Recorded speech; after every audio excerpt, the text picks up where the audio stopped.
They're often overlooked during the municipal election, the appointment of new school board trustees. And after this past election, the Toronto District School Board will be looking much different with almost half of the board being made up of newly elected trustees.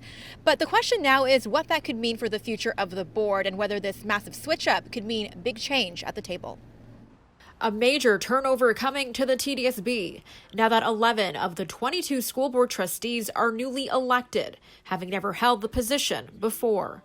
I think change is always a good thing. Farzana Rijwani is one of those new trustees, now representing families in Don Valley East, winning the vote by 26%.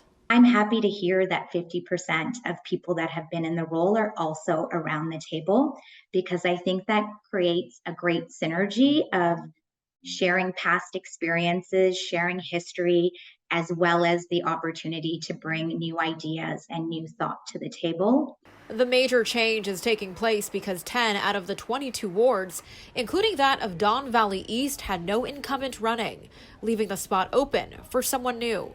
It does happen. I mean, in some boards, you'll have a year like that, and then the next election, very little turnover.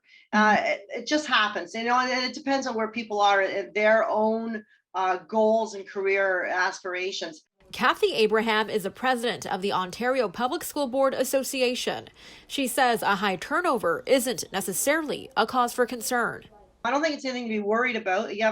It's a very good board. TDSB's, the people that are left, they're in good hands. Whenever you have a high amount of turnover, you're going to expect some differences because the way people relate, the way decisions get done, will certainly change. Political scientist Renan Levine says he expects there to be a dynamic shift with new personalities being added to the board. But when and by how much, he says, is hard to tell. Whether that happens overnight remains to be seen, because when you have a lot of new people, they may not fully understand like how to, work meetings, how to cut deals, how to advance an agenda. And so there may be a learning curve. So we may not see, like, if anything, it may be a lot more of the same. At the Toronto Catholic District School Board, just one of the 12 wards had no incumbent running. The new TCDSB board will remain relatively the same. The Ontario School Board Association is advising the new trustees to attend all professional development opportunities and find a mentor trustee as well. The new term begins on November 15th.